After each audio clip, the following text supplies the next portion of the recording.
Part 1. The Drive. It started with a wrong turn. Sam didn't mean to end up on the old mountain road. It was supposed to be an easy getaway, just a simple trip with his closest friends, Jen, Matt, and Chloe. They all needed a break from the chaos of city life. The noise, the constant rush of things, it had gotten to them. And when Sam stumbled across a listing for a secluded cabin in the woods, the idea sounded perfect. No distractions. Just the trees, the stars, and some quiet. But as the sun dipped lower behind the mountains, the car's headlights became the only thing cutting through the thickening forest, and the road ahead started to feel off. Didn't it say there was a turn-off up ahead? Jen asked, her eyes glued to her phone screen as she scrolled through directions. Sam frowned at the road. It was narrow, winding, barely wide enough for their car to fit through. The trees around them were closing in, branches stretching like skeletal hands. I don't know. GPS says we should just keep going straight. The cabin's still supposed to be a few miles ahead. Matt, who'd been silently staring out of the passenger side window, suddenly leaned forward. Dude, you missed a turn. This doesn't look right. Sam glanced at the screen again, but the GPS was acting weird. It kept recalculating, telling them to go the same direction. It's fine. Let's just push through. The road can't be much longer. The group had been driving for what felt like hours, but every mile seemed to lead them deeper into the forest. The trees were getting darker, and the roads less and less traveled. The map on Sam's phone now looked like a faded drawing, lines looping around, disconnected. You guys think this is weird? Chloe asked, her voice filled with unease.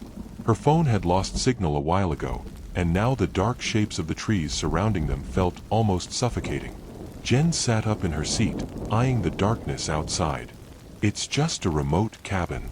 It'll be fine. Let's not freak out just yet. She said it more to herself than anyone else. Sam, still gripping the wheel, kept his eyes fixed ahead.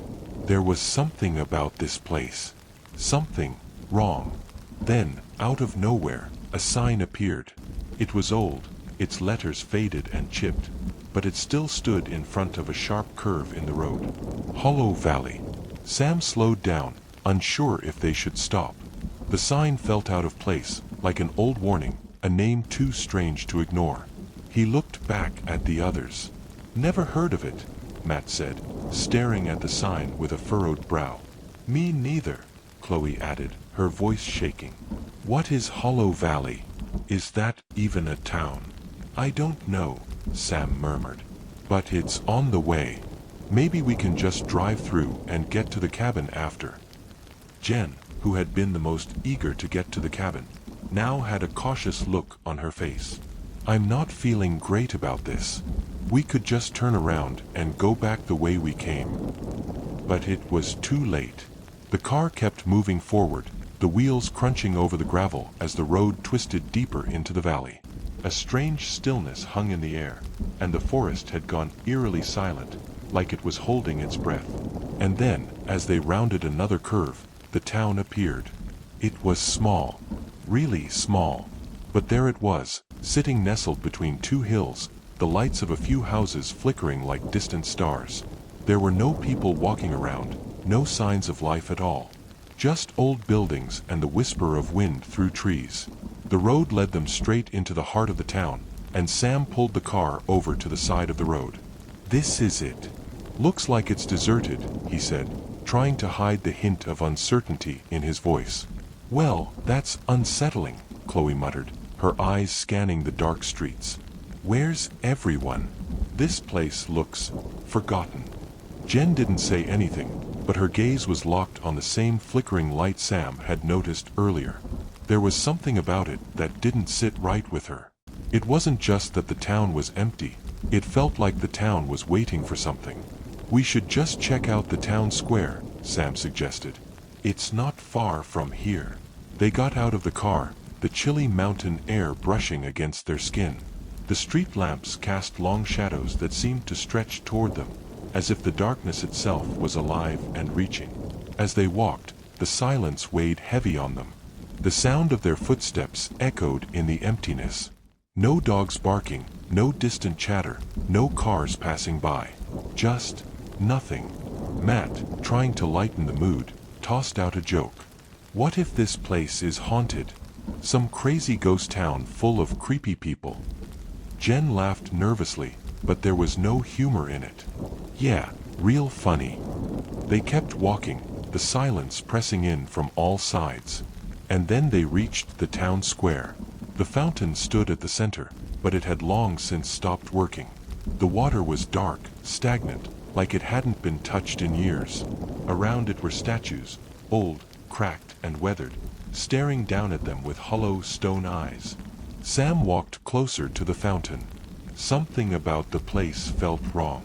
The air here was thick, oppressive. That's strange, Chloe said, pointing at one of the statues. Is it just me, or does that figure look twisted? Sam turned, looking at the statue she was referring to. It was a man, perhaps once a symbol of the town, but his features were distorted.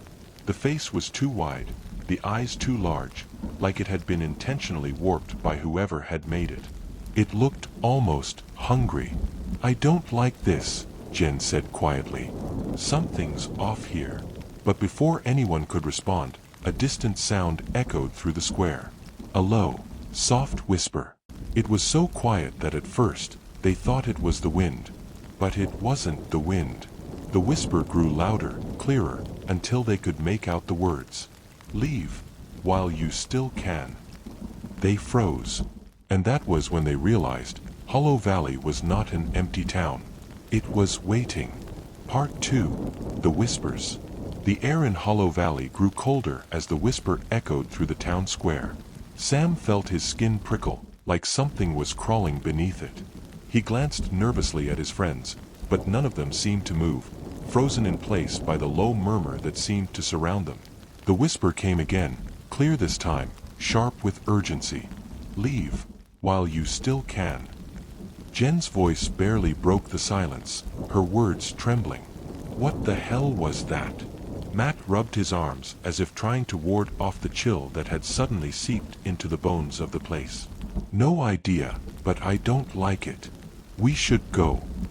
But Sam didn't move. His gaze was fixed on the statue at the center of the square, the one with the twisted face.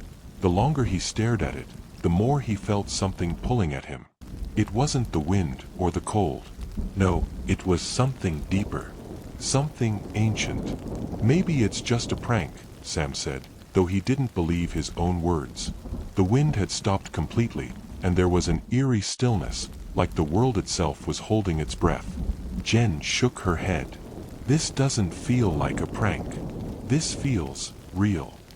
Her words hit him with the weight of truth. This place wasn't normal. The town wasn't empty. It was waiting. But waiting for what? Sam stepped forward, the others reluctantly following. Let's just find the cabin. It's not far from here, right? They moved quickly, but the longer they walked, the more the town seemed to close in on them. The houses on either side of the street leaned at odd angles, their windows staring out like hollow eyes. It felt like the buildings themselves were watching them. What if we're not supposed to be here? Chloe asked, her voice shaking. Sam paused, turning back to look at her. What do you mean? I don't know. I just feel like we're being drawn in. Like we don't belong. She was looking at the houses with suspicion, and Sam could see it now. The way the windows were too dark, the doors too still, as if no one had lived in them for years. A rustling sound came from behind them, but when they turned, there was nothing there. Not a single person in sight. The sound stopped abruptly, like it had been swallowed by the silence. But Sam couldn't shake the feeling that someone, was there. They reached the edge of the town, and the forest loomed ahead. The cabin wasn't far, just a few more miles. Sam could feel the tension in the air, like it was closing in around them. Every tree, every shadow seemed to watch, like it was waiting for them to make a mistake. Let's just go, Sam said, turning toward the path that led into the woods. But Jen didn't move. She was staring at the distant street lamp that flickered in the town square. It had stopped working, casting the area in a sickly yellow light. Beneath it, something shifted. A figure. It was tall and shadowy, too tall to be a normal person, and the way it stood under the lamp made it look like it had been waiting for them. Jen's breath hitched as the figure tilted its head, staring at them with hollow eyes, its face too still, too knowing. Sam felt a cold shiver crawl up his spine. "Jen?" he asked, his voice a whisper. "I saw it." "I saw," she started, but before she could finish, the whisper came again. "Stay." The figure didn't move. It just stood there, motionless, staring with an unsettling calmness. "I'm done with this," Matt said, his voice low. "We need to go." But something in the air had changed. The trees around them seemed to close in, their branches blocking the sky, and the road ahead had somehow shifted. The cabin wasn't in sight anymore. They had taken a wrong turn, or maybe the town had simply swallowed it. Suddenly, the streets weren't the same. The buildings had changed, no longer quaint, but twisted, leaning in on themselves. The shadows between the houses had grown deeper, thicker, and it felt like the darkness was pressing against their skin. "We're not where we were," Chloe said, her voice panicked now. "Yeah, no kidding," Sam muttered. He reached into his pocket, only to find that his phone had no signal. He tried to text, but it wouldn't send. Nothing would work. "Great," Matt hissed. "Now we're stuck here. What the hell is going on?" Jen's eyes darted around, her breathing shallow. "It's the town. Something's wrong with it. This place isn't." She was cut off by the faint sound of footsteps. Slow, methodical, coming from behind them. Sam turned quickly, but there was no one there. The air was still, and the street was empty. Yet the footsteps continued, echoing in the silence. Clop, clop. "I don't like this. I don't like this at all," Chloe muttered, backing away. "We need to leave. Right now." But it was too late. The ground beneath their feet seemed to tremble, and the whispers had grown louder. They weren't just around them anymore. They were in their heads, tugging at their thoughts, filling their ears. "Stay. You'll never leave." The voices were rising now, frantic, echoing around them, pressing in from all sides. The shadows stretched longer, and the air grew thick, suffocating. Sam felt like the weight of the entire town was closing in on them. Clop, clop. The footsteps were closer now. Every step was louder, but they still couldn't see anyone. Then, without warning, a low voice cut through the chaos. "Welcome to Hollow Valley." The voice was deep, gravelly, like it came from the very earth itself. It wasn't human, and it wasn't friendly.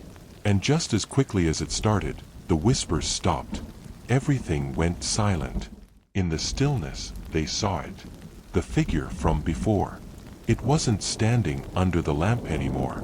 It was standing right in front of them, its long, twisted limbs reaching out, its hollow eyes fixed on each of them. "You should have left when you had the chance," it hissed, its mouth stretching wide. And then everything went dark. Part 3. The Hollow's Embrace. The world went black. For a moment, Sam couldn't move, couldn't breathe. He was trapped in a suffocating void of darkness. The air around him felt heavy, like it was pressing against him from all sides, suffocating him with its weight. His heartbeat echoed in his ears, rapid and erratic, and every breath felt labored, shallow. He reached out, his hands brushing against cold stone, but it wasn't stone. It was wrong. It was like the very ground beneath him was alive, shifting, pulsing, as if the earth itself was breathing. "Sam." Jen's voice broke through the darkness, weak and fragile, like a whisper on the wind. "Sam, where are you?" "Jen." Sam's voice cracked, but he couldn't see her. His arms flailed in the dark, but it felt like he was trapped in some unseen force. His fingers brushed against something cold and damp, and he recoiled. "Where are we? What's happening?" Jen's voice was close now, but it didn't sound right. There was an eerie distortion, like something else was speaking through her. Sam tried to call out to her, but his words were swallowed by the void. "Stay with me," Sam pleaded, though he wasn't sure if she could hear him. "Please, don't go." The air suddenly shifted, and he was jerked forward. His body felt light, as if it was floating, though he couldn't see or understand why. Then, out of the blackness, a faint light appeared. It flickered like the flame of a dying candle, weak but persistent. He reached for it, his fingers trembling, desperate to grasp anything that might pull him out of the suffocating darkness. And then, like a flood, the light washed over him. But it wasn't the kind of light he had hoped for. It wasn't comforting. It was harsh, cold, and unyielding. He blinked against the brightness, squinting as his eyes struggled to adjust. He looked around, but there was no sky, no trees, no ground, just endless gray. And in the distance, he saw them. The others. Jen, Matt, and Chloe were standing there, unmoving, their faces pale and expressionless. Their eyes were wide, but they didn't blink. They didn't move. They didn't speak. They were empty. Sam stumbled toward them, but something held him back. He tried to step forward, but his legs felt heavy, like they were stuck in wet concrete. His breath came in ragged gasps as he struggled to move, to reach them. "Guys!" he shouted. "Wake up! Please, wake up!" But there was no response. No movement. Just the haunting stillness of their frozen forms. "Don't let it take you," came a whisper, this time from behind him. It was faint, but familiar. A voice he had heard before. Sam whirled around, but no one was there. The voice came again, closer this time. "You're too late." He turned to see the figure, the thing, standing behind him. Its face was a grotesque mask of darkness, its features twisted and contorted into an impossible grin. Its eyes were hollow, empty voids of blackness, sucking in all the light around it. The figure stepped closer, and Sam could feel the cold radiating from it. It felt like a void, like something that existed outside of time and space. Something ancient and hungry. You're part of Hollow Valley now," it hissed, its voice like the scraping of nails against stone. "Once you step inside, you don't leave." Sam's heart hammered in his chest as the figure reached out, its fingers stretching long and unnaturally. He stumbled back, but his feet were still frozen in place. The air around him grew thicker, colder. He tried to scream, but no sound escaped his lips. "Please." Sam's voice cracked, desperation flooding through him. "Let me go. Let us go." The figure's lips stretched wide, its smile widening impossibly. "You never had a choice. Hollow Valley claims all who enter, all who linger. And you." It leaned in, its cold breath brushing against Sam's skin. "You are ours now." The world around him twisted, bending, as if the very fabric of reality itself was warping. The ground beneath his feet began to shift, melting away into shadow. The light was flickering, stuttering, and the darkness seemed to close in on him. And then, with a sickening lurch, everything went silent. The ground was gone. The town was gone. The woods, the roads, the sky, everything had dissolved into nothingness. Sam was alone. Alone in an endless void. "Sam." Jen's voice again. Soft, distorted. He spun around, searching, but all he could see were the empty, shifting shadows. "Jen." His voice echoed, but it didn't sound right. It didn't come from his mouth. It sounded hollow. And then, he saw her. Jen, standing in the distance. But she wasn't the same. Her form was twisted, her features stretched and broken, like a puppet with its strings pulled too tight. Her eyes were wide, but there was no light in them. No life. "Jen." Sam whispered, his heart aching with fear. She didn't respond. "Jen, please." But it was too late. The shadows swallowed her whole, and she was gone. Sam fell to his knees, the weight of the emptiness pressing down on him. The whispers were louder now, more frantic. They filled his head, his thoughts, drowning out everything else. "Stay. You can't leave. You belong to us." His heart raced. He needed to move. He needed to get out. But there was nowhere to go. No escape. No way out. And then, the ground beneath him began to tremble again, the earth vibrating with a deep, unnatural hum. The shadows started to gather, coiling around him like tendrils, pulling him deeper into the abyss. He struggled, fought against the pull, but it was no use. The void was too strong. A low, guttural laugh filled the air, echoing in every direction. It was the voice of Hollow Valley itself. "You're ours now." And with that, Sam's vision darkened. The town had claimed him. Part 4. The Echoes. Sam's body trembled, but it felt like it was floating, suspended in that horrible, oppressive void. His thoughts were muddled, his mind hazy. The whispers, those godforsaken whispers, filled every inch of his mind, drowning out all rational thought. They came from every direction. They were everywhere. "You can never leave. Stay with us. Join us." The words weren't spoken, they were felt. He didn't hear them, not in the traditional sense. They were a part of him now, a part of everything. He could feel the ground beneath him pulsing, breathing, like the town itself was alive, alive in a way that no one should be. Sam tried to force his eyes open, but it was as if the darkness was smothering him. His lids felt heavy, as though he were trying to rise from a deep, drowning sleep. He struggled to move, but his body felt numb, paralyzed. He could feel himself sinking further, deeper into something he couldn't understand. His limbs finally began to respond, but they moved slowly, sluggishly, as if every part of him was encased in ice. He stood, barely, and looked around, his eyes trying to make sense of the shifting darkness. A figure appeared in the distance. Sam's breath caught in his throat. It was familiar. Too familiar. But the details, the features were all wrong. It was Jen. But it wasn't Jen. Her form was twisted, like a distorted reflection in a funhouse mirror, stretching and pulling unnaturally. Her eyes were wide, too wide, and they stared through him, not at him. "Jen!" Sam shouted, his voice breaking, desperate. He stumbled toward her, his feet dragging through the thick darkness, but it felt like he was moving through quicksand. "Jen, please, wake up. It's me." But Jen, if it was Jen, didn't move.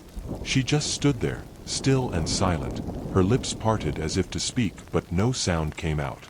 The air thickened, and Sam's vision blurred. He reached out, desperate to make contact, but his hand passed through her like she was made of mist. His fingers trembled in the empty space, and he pulled back, horrified. Suddenly, another voice, lower this time, cut through the darkness. It was a voice Sam didn't recognize. "Not all of you will stay. Some will walk free." Sam's heart pounded in his chest. His breath came faster, more frantic. "Who are you? Where are we? What's happening to us?" But the voice didn't answer. Instead, the whispers returned. Louder, more insistent. "Stay, stay, stay." The town had a heartbeat. The ground throbbed beneath Sam's feet, sending ripples through the air. And then, the reality around him began to bend again. The dark void split open, revealing scenes that Sam barely recognized. A street, a house, the square. But all of them were wrong. The buildings were crumbling, the air thick with dust and decay. The town was dying, rotting from the inside out, twisted and malformed, as though it was losing itself to time. And yet, there was something alive here, too. Something old. Sam's chest tightened with dread. The figure of Jen flickered and shifted in front of him, her form changing again. She stretched her hand out toward him, but this time, her fingers were skeletal, the skin stretched thin like parchment. Her eyes were black voids, lifeless. "Jen!" Sam shouted again, his voice ragged, cracking with fear. "Please. What's happening to you? What's happening to all of us?" Her lips twitched. Just the smallest of movements. And then, a voice emerged from her, but it wasn't her voice. "It is too late for you, Sam." The voice echoed, coming from all directions, blending with the whispering chorus. The town was speaking to him. No, commanding him. Come and join us. Sam tried to step back, but his legs wouldn't move. He was paralyzed, frozen in place as Jen, the thing that had once been Jen, took another step toward him, her hollow eyes boring into his soul. Her voice grew louder, merging with the other voices. Stay. You'll never leave. The shadows began to close in again. The town's dark embrace had grown tighter, more insistent. It felt like the very walls were pressing against his skin, like the earth itself was swallowing him whole. And then, the whisper changed. Join us. And suddenly, the world around Sam began to unravel. The ground broke apart, the trees and buildings split down the middle, and the endless void beneath him seemed to reach up, pulling everything down with it. Sam's breath hitched in his throat, and panic surged through his veins.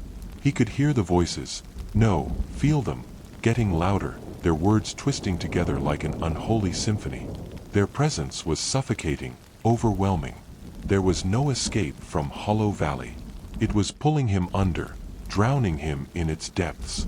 He saw the others then, Matt, Chloe, standing just beyond the broken landscape, their faces empty. Their eyes, wide and unblinking, locked on him. Their mouths were open, but no sound came out. It was as if they were already a part of the town, a part of the curse. And in that moment, Sam understood. They were all trapped. The town had taken them, just as it had taken the others before them, and the others before them, and so on, stretching back for generations. Once you walked into Hollow Valley, you didn't just leave. You became part of it. Part of the curse that never ended, that never let go. He could feel it now, something inside him, something cold, pulling him in. It was like his soul was being siphoned away, consumed by the very land beneath his feet. The voices were louder now, deafening. Sam could hear them all, the whispers of those lost before him, their pleas, their warnings. It was endless. And then, in the silence that followed, he felt it. The presence. It wasn't just the town. It was them. The ones who had been swallowed whole by Hollow Valley, their souls now nothing more than whispers in the dark. They were the echoes. And now, Sam was one of them. Part 5, The Echo's Song. Sam's body felt like it was being dragged through the dirt. His skin crawled, his muscles tensed, and yet, he couldn't move. The world around him was shifting, twisting and contorting like it was being eaten alive. The whispers of Hollow Valley surrounded him, crawling under his skin, filling every part of him. You'll never leave. You are ours now. He could barely breathe. The air felt thick, suffocating, as if the entire town had turned into a giant weight pressing down on him. Hollow Valley wasn't just a place. It was a thing, alive, breathing, constantly changing, and it had claimed him. It was consuming him, turning him into one of the very things he feared. An echo. In his head, the voices of the lost ones swirled around him, growing louder, overlapping. He tried to block them out, but it was impossible. The voices were inescapable. There was no way to hide from them. Stay. Come closer. Join us. He gasped for air, his chest tightening, but it was too late. The town had already marked him. The earth beneath his feet trembled, and the shadows stretched longer, pulling him deeper into the heart of the curse. Suddenly, the ground cracked open beneath him, and Sam was falling. He tried to scream, but no sound came out. His vision blurred as he plummeted into the darkness, and he felt an icy coldness wrap around him, sucking the life out of him. His body jerked, every part of him screaming to escape, but there was no escape. He was falling into the heart of Hollow Valley, deeper than he'd ever gone, deeper than anyone had ever dared to venture. Then, just as quickly as it had started, everything stopped. Sam was no longer falling. He was standing. He blinked rapidly, disoriented, trying to make sense of his surroundings. His body was shaking, but not from fear. No, it was something else. Something cold. Around him was a vast, empty space. There was no sky, no trees, no walls. Just an endless, yawning abyss of darkness. And in the distance, a dim, flickering light. Where am I? Sam's voice trembled in the stillness, but his words seemed to vanish into the void. There was no echo, no response. Just the heavy silence. Then, the light grew brighter, and Sam was drawn toward it, as if something was pulling him forward. His legs moved without him willing them to, like he had no control over his own body anymore. He couldn't fight it. He didn't want to fight it. The light was everything. It was the only thing left in this forsaken world. As he drew closer to the light, he saw something in the distance. Figures. Not just one or two, but many. They stood in a circle, their faces turned toward the center. He couldn't see their features, but he could feel their eyes on him, watching, judging. The whispers grew louder again, swarming around him, filling his mind with their suffocating presence. Welcome home. Join the circle. Sam tried to speak, to scream, to ask what was going on, but his voice was drowned by the chorus of whispers. His feet moved on their own, carrying him into the circle of figures. He was standing among them now, and for the first time, he realized that they weren't human. They were hollow. Their bodies were gaunt, their skin pale, stretched tight over their bones. Their eyes were black voids, empty and endless. And their mouths were open, but no sound came out. They were speaking, but their words were not for him. They weren't alive, not in the way he understood. They were echoes. The souls of those who had been consumed by Hollow Valley, trapped in the web of whispers, condemned to wander in eternal darkness. They had become part of the curse, trapped in the heart of the valley, unable to escape. Suddenly, Sam understood. This was the fate that awaited him. This was what Hollow Valley did. It consumed you, tore you apart, and then trapped your soul in a never-ending loop of silence and whispers.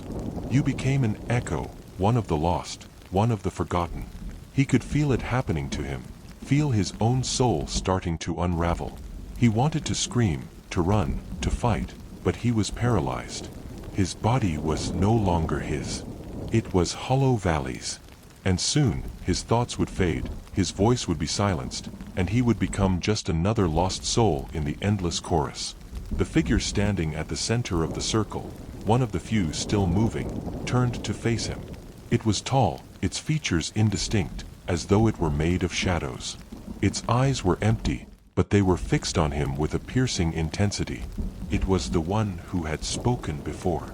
"You are not like them," it said, its voice low and ragged, as though it hadn't spoken in centuries. "You are not an echo yet." The words struck Sam like a blow to the chest. What did it mean? He wasn't like the others? He wasn't an echo? Before he could ask, the figure stepped closer, its form growing clearer. It wasn't human. Its face was twisted, an impossible mess of shadows and bone, and its body seemed to shift like it was made of liquid darkness. "But you will be. We all are." Sam's heart raced. He tried to step back, but his feet were still frozen to the spot. "What do you want from me?" he gasped, his voice raw. The figure reached out a hand, its fingers elongating, stretching toward him. "Nothing," it rasped. "We don't want anything from you, Sam. You are a part of us now. You will be the new echo. You will sing with us. You will join us in the eternal silence of Hollow Valley." The figure's hand was inches from his face, its fingers cold as ice, but just before it touched him, Sam closed his eyes, preparing for the inevitable. But then, there was a sound. A loud crack, followed by a sharp, ear-splitting scream. The figure's hand halted. Sam's eyes shot open. Something had interrupted the process. Something was changing. And then, with a sudden rush of clarity, he understood. There was still a chance. He could still fight. Part 6. The Shattering. The scream echoed through the void, raw and desperate, cutting through the thick silence like a blade. Sam's eyes snapped open, his heart pounding in his chest. His breath was shallow, erratic, and for a moment, he didn't know where he was or what was happening. The shadows around him flickered, like they were alive, swirling and twisting. The figure in front of him, the one who had been trying to claim him as one of the echoes, flinched, its form trembling, its grasp faltering. It seemed disturbed, as if something had disrupted the curse, something had broken the hold of Hollow Valley over Sam. The scream came again. It was coming from behind him now, frantic, pleading. The figure hissed in frustration, its features contorting, its dark body writhing in a mix of anger and confusion. Sam spun around, his legs still heavy with the weight of the valley's pull, but his resolve growing stronger. And there, through the swirling shadows, he saw it. Jen. She was standing there, her body trembling, but her eyes were fierce. Her features were still twisted, her form still partially consumed by the curse. But there was a light in her eyes that hadn't been there before. It was the light of defiance. "Sam!" she screamed, her voice raw and distorted, but the words cut through the dark. "We can fight this. We have to fight this." The figure's face twisted in a grotesque expression of rage, its shadowy tendrils reaching out toward Jen. "No!" it hissed, its voice a crackling whisper that was almost deafening. "She belongs to us. She is one of us." Jen didn't flinch. She was shaking, her hands clenched in fists, but she stood firm. "No!" she shouted, her voice growing stronger, her eyes shining with an unnatural clarity. "I won't be part of you. I won't be part of this anymore." Sam's heart raced. Her words, her spirit, it was like a spark in the darkness, something that had been missing for so long. He felt the pull of Hollow Valley growing weaker, as if Jen's presence was fighting against it. The figure let out an inhuman screech, its form collapsing in on itself, retreating. "You cannot escape. You cannot fight us," it hissed, the words crackling like burning wood. The shadows writhed in agony, as if the very fabric of Hollow Valley was being torn apart. "You are mine." But Jen wasn't backing down.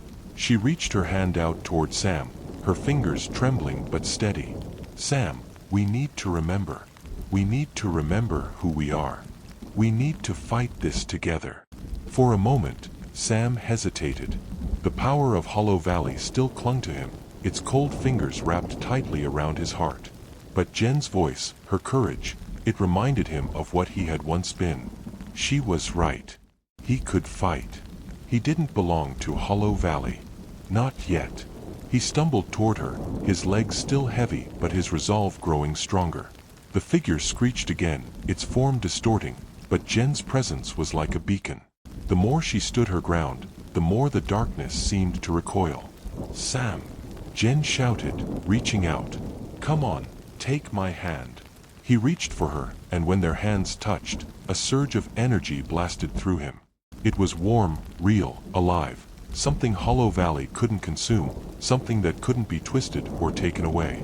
It was their will to survive. Their will to be. The dark, oppressive weight of the valley pushed against them, but Jen's light burned through it, brighter than ever before. Sam squeezed her hand, feeling her strength, her fight, surging through him. And then, together, they fought. The figure, the creature that had haunted them, writhed in agony. Its dark tendrils curled and twisted, but it couldn't touch them.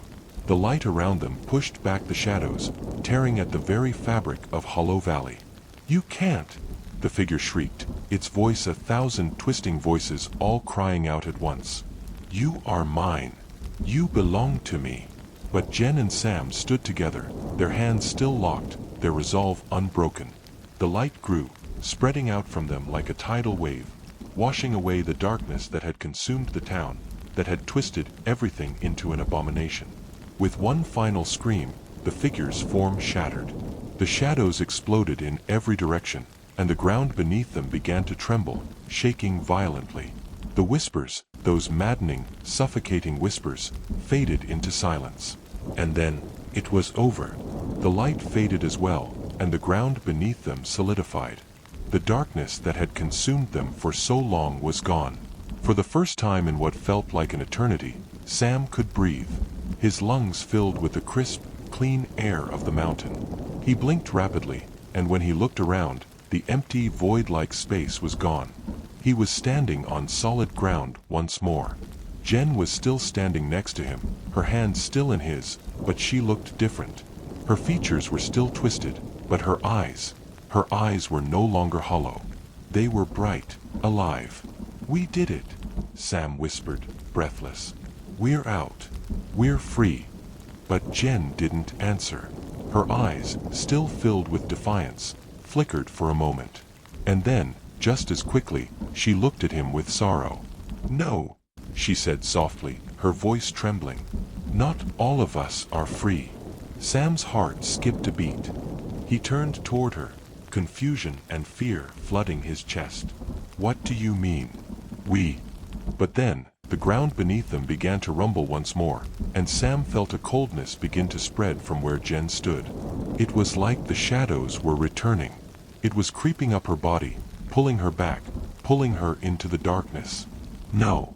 Sam cried out, grabbing her hand tighter, trying to pull her away. "Jen, we're almost there. We can leave together." But Jen shook her head. Her eyes were pleading. "Sam, it's too late for me. Hollow Valley, it has already claimed me. I'm not completely free. I can't come with you." "No!" Sam screamed, desperately trying to pull her out of the growing darkness, but the coldness was too strong. The shadow reached out, swallowing her up piece by piece. "Please, Jen, please." And just as quickly as she had appeared, Jen was gone. The darkness closed in around her, and Sam was left standing in the rubble of Hollow Valley, alone. The silence that followed was deafening. He was free, but he had lost her. And Hollow Valley, it had claimed her, just like it had claimed everyone before them. Part 6. The Shattering. The scream echoed through the void, raw and desperate, cutting through the thick silence like a blade. Sam's eyes snapped open, his heart pounding in his chest. His breath was shallow, erratic, and for a moment, he didn't know where he was or what was happening. The shadows around him flickered, like they were alive, swirling and twisting. The figure in front of him, the one who had been trying to claim him as one of the echoes, flinched, its form trembling, its grasp faltering. It seemed disturbed, as if something had disrupted the curse, something had broken the hold of Hollow Valley over Sam. The scream came again. It was coming from behind him now, frantic, pleading. The figure hissed in frustration, its features contorting, its dark body writhing in a mix of anger and confusion. Sam spun around, his legs still heavy with the weight of the valley's pull, but his resolve growing stronger. And there, through the swirling shadows, he saw it. Jen. She was standing there, her body trembling, but her eyes were fierce. Her features were still twisted, her form still partially consumed by the curse, but there was a light in her eyes that hadn't been there before. It was the light of defiance. "Sam!" she screamed, her voice raw and distorted, but the words cut through the dark. "We can fight this. We have to fight this." The figure's face twisted in a grotesque expression of rage, its shadowy tendrils reaching out toward Jen. "No!" it hissed, its voice a crackling whisper that was almost deafening. "She belongs to us. She is one of us." Jen didn't flinch. She was shaking, her hands clenched in fists, but she stood firm. "No!" she shouted, her voice growing stronger, her eyes shining with an unnatural clarity. "I won't be part of you. I won't be part of this anymore." Sam's heart raced. Her words, her spirit, it was like a spark in the darkness, something that had been missing for so long. He felt the pull of Hollow Valley growing weaker, as if Jen's presence was fighting against it. The figure let out an inhuman screech, its form collapsing in on itself, retreating. "You cannot escape. You cannot fight us," it hissed, the words crackling like burning wood. The shadows writhed in agony, as if the very fabric of Hollow Valley was being torn apart. "You are mine." But Jen wasn't backing down. She reached her hand out toward Sam, her fingers trembling but steady. "Sam, we need to remember. We need to remember who we are. We need to fight this together." For a moment, Sam hesitated. The power of Hollow Valley still clung to him, its cold fingers wrapped tightly around his heart. But Jen's voice, her courage, it reminded him of what he had once been. She was right. He could fight. He didn't belong to Hollow Valley. Not yet. He stumbled toward her, his legs still heavy but his resolve growing stronger. The figure screeched again, its form distorting, but Jen's presence was like a beacon. The more she stood her ground, the more the darkness seemed to recoil. "Sam!" Jen shouted, reaching out. "Come on, take my hand." He reached for her, and when their hands touched, a surge of energy blasted through him. It was warm, real, alive, something Hollow Valley couldn't consume, something that couldn't be twisted or taken away. It was their will to survive. Their will to be. The dark, oppressive weight of the valley pushed against them, but Jen's light burned through it, brighter than ever before. Sam squeezed her hand, feeling her strength, her fight, surging through him. And then, together, they fought. The figure, the creature that had haunted them, writhed in agony. Its dark tendrils curled and twisted, but it couldn't touch them. The light around them pushed back the shadows, tearing at the very fabric of Hollow Valley. "You can't!" the figure shrieked, its voice 1,000 twisting voices all crying out at once. "You are mine.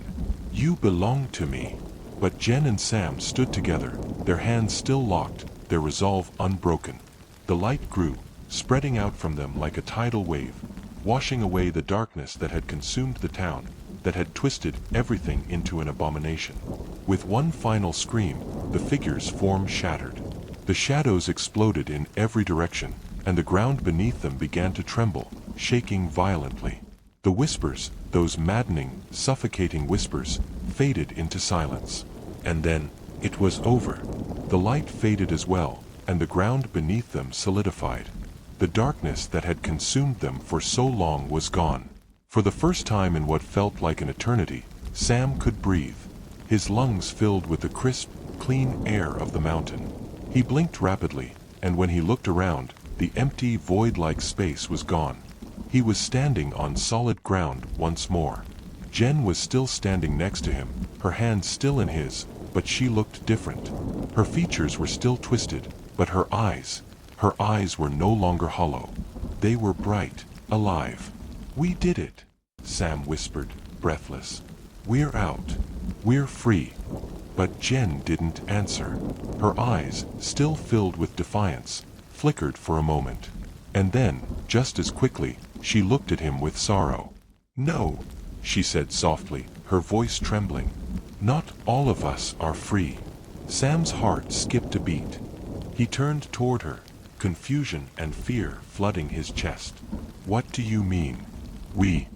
But then, the ground beneath them began to rumble once more, and Sam felt a coldness begin to spread from where Jen stood.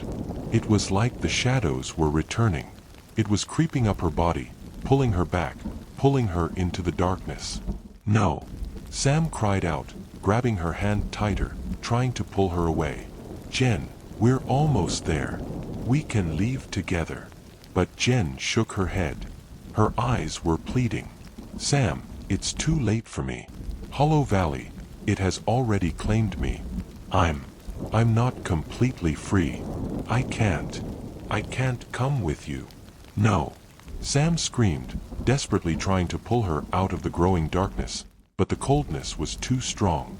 The shadow reached out, swallowing her up piece by piece. "Please, Jen, please." And just as quickly as she had appeared, Jen was gone. The darkness closed in around her, and Sam was left standing in the rubble of Hollow Valley, alone.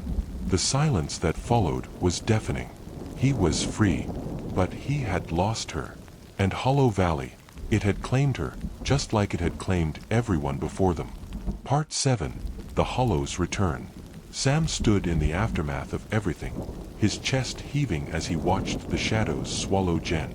She was gone. Just like that. Taken by Hollow Valley. The echoes of her scream faded into the distance, and all that was left was silence, the suffocating, unnatural kind that fills the spaces after something terrible has happened. His stomach churned with the weight of her loss. "No," he whispered to himself, desperately shaking his head. "No, no, no." His hand reached out toward the spot where Jen had stood, but it was too late. The darkness had consumed her. But even though Jen was gone, something else was stirring. The ground beneath Sam's feet began to tremble again. A low rumble, like the earth itself was waking from a deep sleep, and it was hungry. The valley wasn't finished with him. It wasn't done claiming. He staggered back, his breath coming out in short gasps. The shadows were starting to creep in again, slowly, like the rising tide of an ocean that would never stop coming. The world was warping around him, bending and twisting in unnatural ways. The buildings of Hollow Valley, once twisted and crumbling, were reforming, becoming more solid, more real with every passing second. They were coming back. Hollow Valley was rebuilding itself, and it wasn't just going to let him go. He had to leave. He had to get out. But every step he took was like walking through quicksand, the air thickening around him, pulling him deeper into the curse. Then, a voice, low and hushed, slithered through his mind. "You can't leave." The voice was familiar, but Sam couldn't place it at first. It was a whisper, a haunting echo of something he'd heard before. "You belong here now, Sam." The voice continued. It was the voice of someone who had once been human, once been alive, but now was nothing more than another fragment of the valley's curse. Another lost soul, trapped forever in the fold of time and darkness. Sam's heart pounded in his chest as he looked around, trying to find where the voice was coming from. His eyes darted across the town, the empty streets, the looming buildings that now looked like silent giants, when suddenly, a figure stepped into view. It was Matt. Sam froze. Matt was standing at the far end of the street, just beyond the swirling shadows. He looked different, but the same. His face was pale, his eyes hollow, his expression blank. But there was something in his gaze, something that didn't belong. "Matt." Sam called out, his voice shaking. "Matt, is that you?" Matt didn't respond at first. He just stood there, silent, staring at Sam with those empty eyes. The shadows seemed to gather around him, swirling in his wake like smoke. "Matt." Sam repeated, louder this time. He took a step toward him, but it felt like something was holding him back, like the very air had thickened, wrapping around his legs, keeping him rooted in place. Matt's lips parted, but when he spoke, it wasn't his voice. It was the same voice Sam had heard earlier, the low, echoing tone that wasn't quite human. "You don't get to leave, Sam." Sam's heart stopped. This wasn't Matt. This was an echo.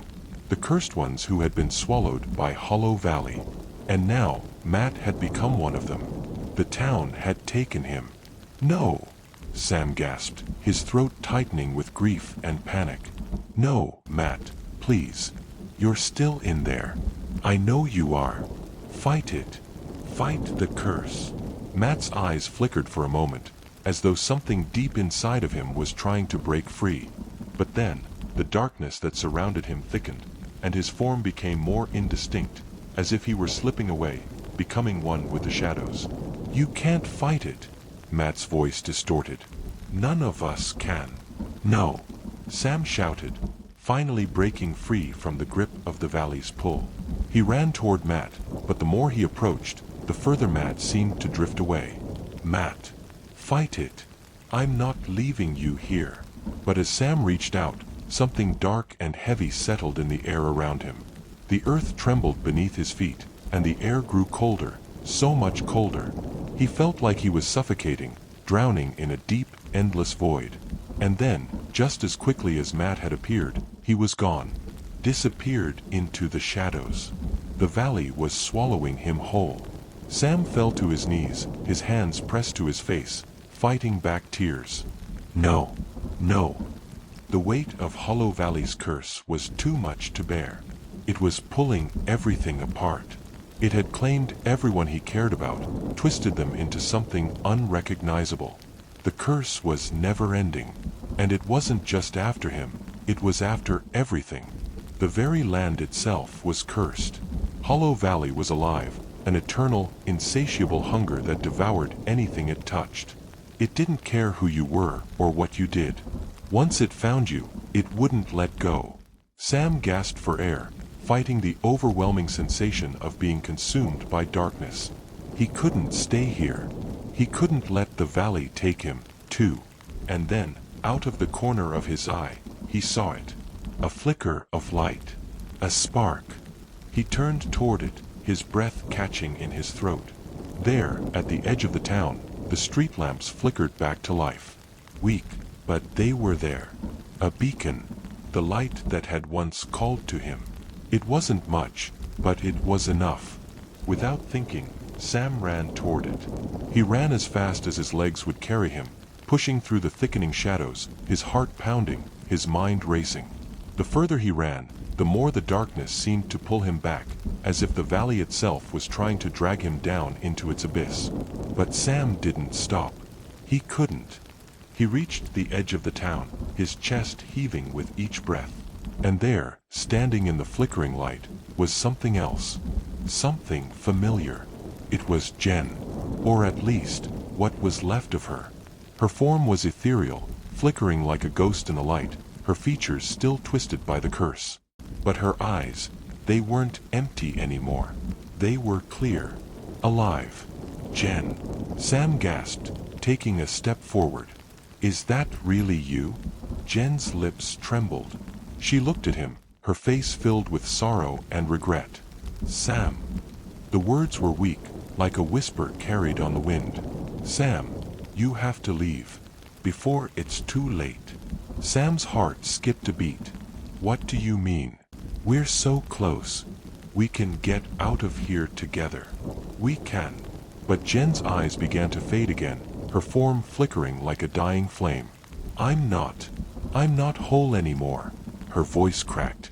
You can't save me. You have to leave, Sam. Don't let it take you too. And just like that, she was gone, disappearing into the darkness that had taken her. But her words stayed with him. Hollow Valley would never let go. It would always be there, waiting. Part 8. The Final Echo. The air was thick with the smell of decay. It hung heavy, like the valley itself had rotted and was now spewing out its poison into the land. Hollow Valley wasn't just a place, it was a sickness, a slow, creeping death that clung to everything it touched. And Sam could feel it deep in his bones, tightening around his heart like a vice. Jen was gone. Matt was gone. All of them, lost, swallowed by the endless curse that had claimed Hollow Valley. He was the last one left, the final living soul, though how much life he had left was debatable. Every step he took felt like it was dragging him closer to his own doom. But he couldn't stop now. He couldn't just give in. Not yet.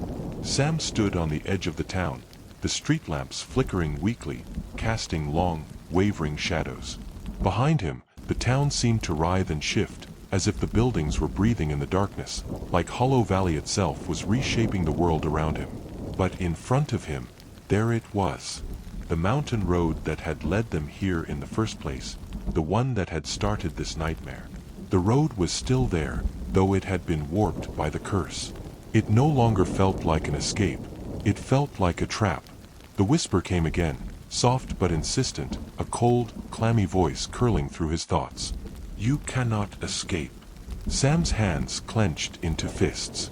The voice, it was always there.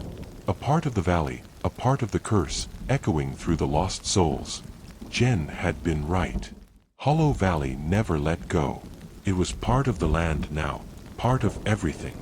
The land fed on grief, on fear, and it thrived in the emptiness it left behind. But that didn't mean he had to give in. With a steadying breath, Sam turned away from the road, away from the flickering lights that beckoned him.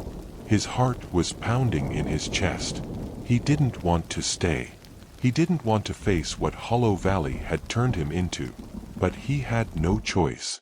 He couldn't let it win. If the valley was alive, then so was he. Sam's feet moved on their own, each step taking him further back into the heart of the cursed town. The shadows shifted, bending around him like a living thing, as if it were trying to swallow him whole. But he didn't stop. He walked through the streets, the ones that had once been lined with crumbling buildings, the ones that had twisted into nightmare shapes. Now, they were alive. Every crack in the pavement, every rotting building seemed to pulse with the heart of the valley. They were all watching him. all waiting for him to make the wrong move. And then he saw it. At the center of the town square, beneath the broken fountain that had once been the pride of Hollow Valley, was a door. He hadn't seen it before. No one had. It was as though it had been hidden, waiting for him. The door was made of dark wood, with rusted iron hinges that creaked in the wind, as though it had been closed for ages, untouched. The shadows clung to it, swirling around its edges, like the valley was reluctant to let it exist at all. It was old, ancient, a relic of something older than the town itself. The whispers grew louder in his head. "You can't go in there." But Sam didn't hesitate. He had to. He had to find the heart of Hollow Valley, the source of the curse, and destroy it. He couldn't leave Jen, Matt, or anyone else trapped in this nightmare. He reached out, his hand trembling as it touched the cold, weathered door. The second his fingers made contact, a jolt of energy shot through him. It was as if the very essence of Hollow Valley was coursing through the door, fighting to hold him back. But Sam fought against it, gritting his teeth, his resolve hardening. With a final push, he opened the door. And everything stopped. The world around him went still, as if the valley itself had taken a breath. The door revealed a narrow staircase leading down into complete darkness. The air was heavy with the scent of old earth, and the temperature dropped sharply. Sam hesitated for only a moment before stepping forward, his heart thundering in his chest. He descended into the dark, his footsteps echoing off the stone walls. With each step, the air grew colder. The whispers became a dull hum, vibrating beneath his feet, like the entire town was breathing. The stairs spiraled down into a vast underground chamber, and when Sam reached the bottom, he froze. The chamber was enormous, larger than anything he could have imagined. In the center of the room was a giant, pulsating mass of shadows. It was alive, shifting, writhing, and it seemed to be feeding off the very energy of the room. It was the heart of Hollow Valley, the source of everything, the thing that had been consuming the town, twisting it into a nightmare. And at the edges of the room were the echoes. Jen, Matt, Chloe. Everyone who had ever entered Hollow Valley was there, standing like statues, their eyes wide and empty, locked in an eternal state of frozen agony. They were the valley's prisoners, their souls trapped in the abyss, bound to it forever. Sam's throat tightened as he stepped closer to the mass of shadows, feeling the cold seep into his bones. The voices swirled around him, louder now, echoing from every direction. The valley was speaking to him again. "You cannot stop this. Join us. You're already ours." The mass of shadows pulsed, as though it was aware of his presence, aware of what he had come to do. Sam took a deep breath, ignoring the cold, the fear, the whispers. He stepped forward, each movement trembling, but resolute.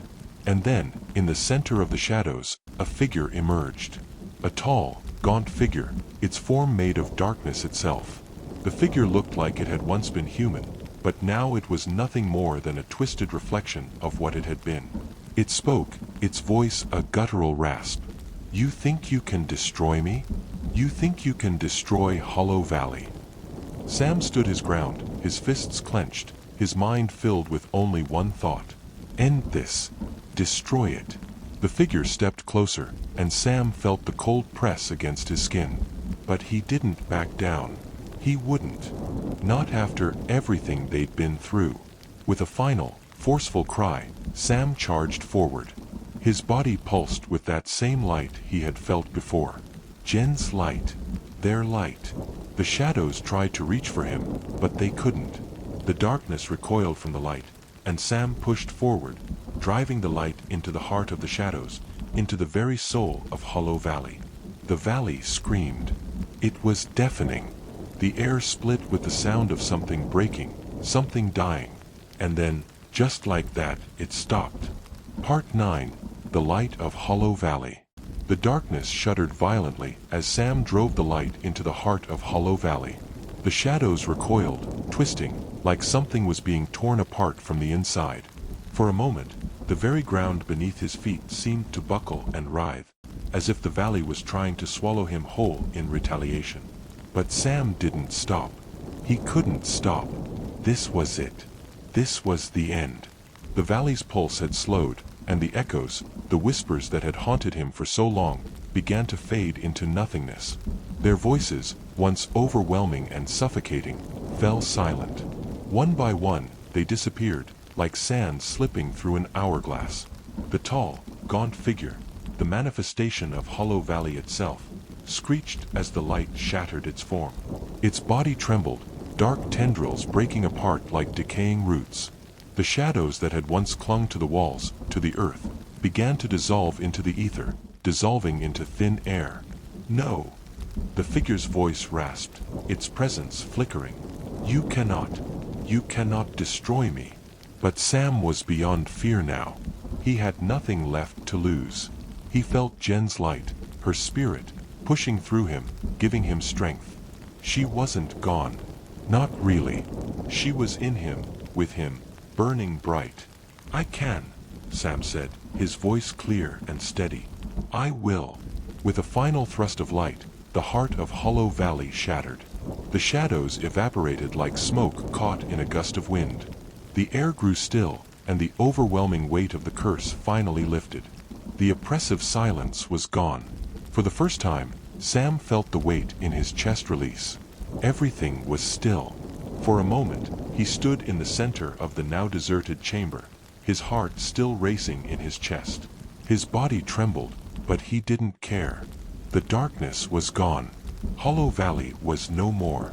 The figures, the lost souls, who had once been trapped in the valley began to fade as well. One by one, they disappeared into the light that now filled the chamber. Jen, Matt, Chloe, all the others, they were free. A light breeze filled the air, and Sam looked up. For the first time since he had arrived, the sky above was clear, bright. The stars glittered, and the moon shone like a guardian watching over him. Hollow Valley was no longer a place of decay. It had been cleansed, reborn. The land was no longer cursed. And then, through the light, he saw her, Jen. Her form was no longer twisted or distorted. She was whole, alive. The sorrow in her eyes was gone, replaced by a soft, peaceful expression. She stepped toward him, her body glowing faintly in the moonlight. The darkness that had claimed her was gone, and in its place was the purest light Sam had ever seen. Jen, Sam whispered, his voice shaking with disbelief. She smiled, the expression full of warmth, full of life. You did it, Sam, she said, her voice soft but strong. You broke the curse. You freed us. Tears filled Sam's eyes as he stepped toward her. But, how? Jen reached out, taking his hand. It wasn't just you. You brought us all with you. We're free because of your strength. You fought for us.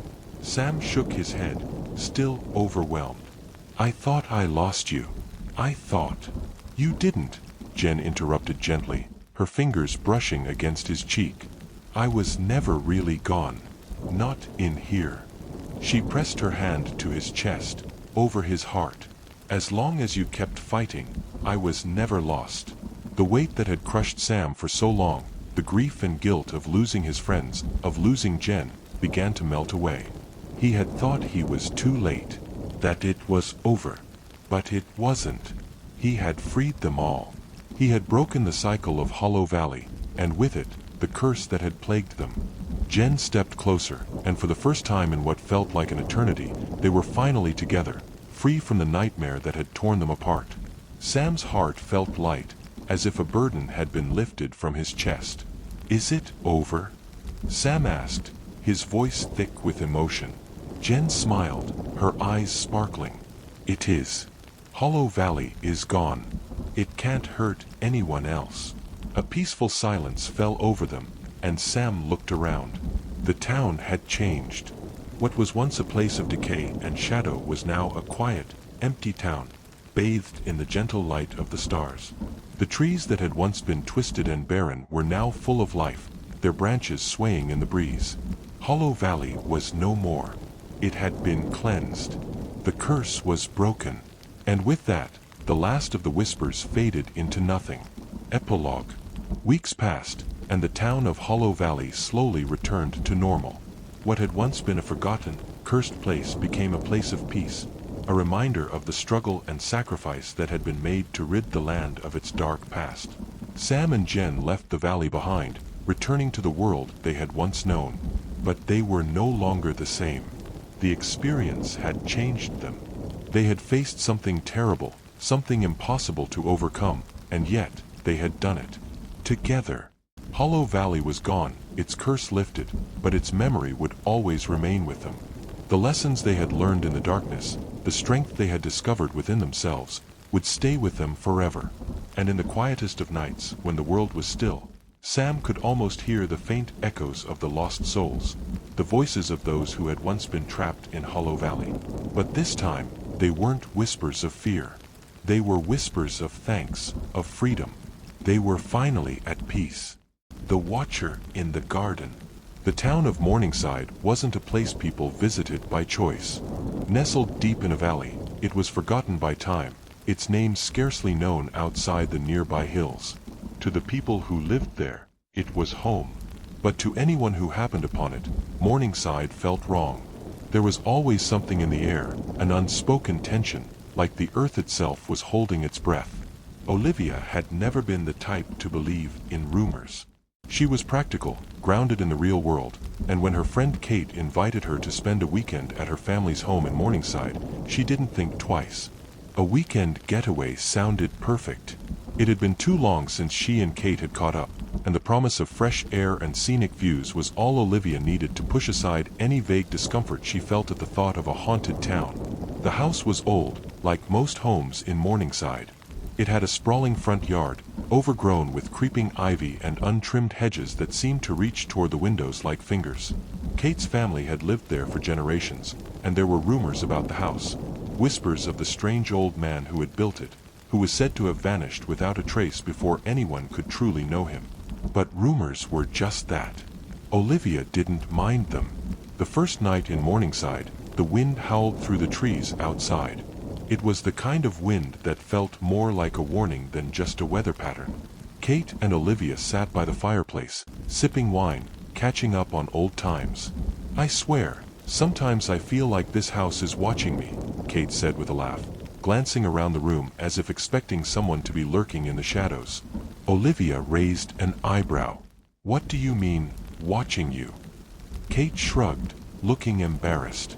"I don't know. It's probably nothing. Sometimes I just get this feeling, like someone's staring at me through the window, but when I look, there's nothing there. It's probably just the isolation. You know how it is in a town like this. All the trees, the empty roads, it gets to you." Olivia smiled, taking a sip of her wine. "You've been here too long. You're letting the stories get to you." Kate didn't reply right away, her eyes shifting uneasily toward the window. Olivia didn't notice, but Kate's fingers tightened around her glass. She had a look in her eyes that Olivia didn't recognize, a quiet fear that didn't belong. The conversation shifted, and for the rest of the night, the unease seemed to subside.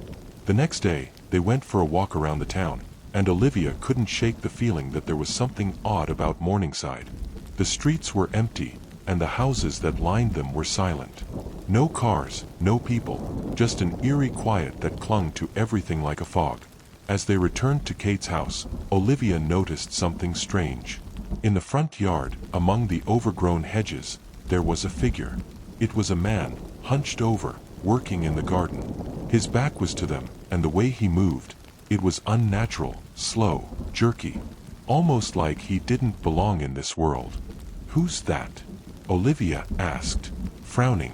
Kate looked in the direction Olivia was pointing, and her face went pale. I don't know. There's no one supposed to be here." The figure didn't respond, didn't even seem to acknowledge their presence. It just kept moving, tending to the plants with mechanical precision.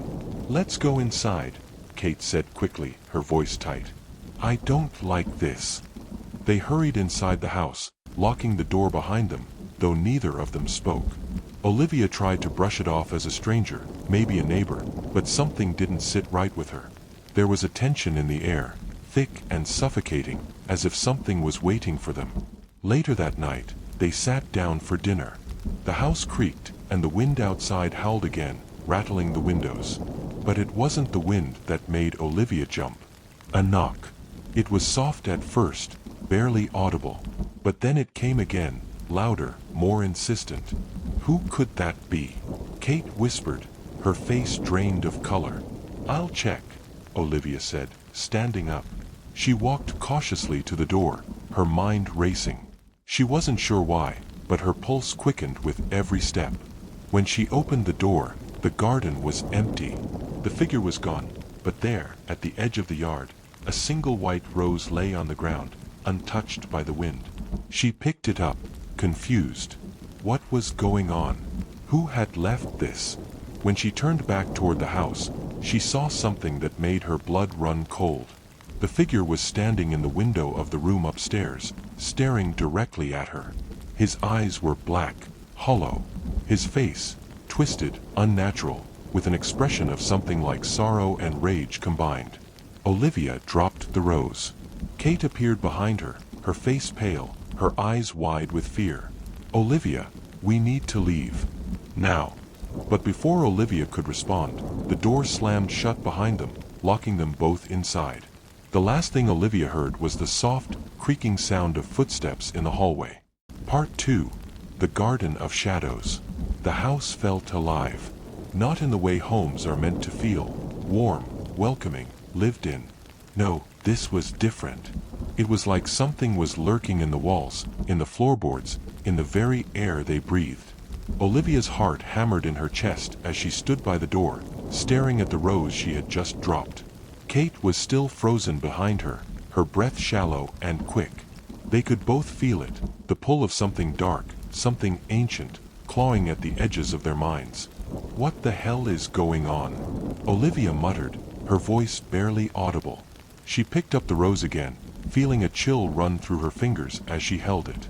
The soft petals were cold, unnaturally so, as if it had been lying there for far longer than it should have. "Kate," Olivia said, her voice trembling. Who was that man in the garden? Why was he just standing there? "I don't know," Kate whispered, her voice breaking.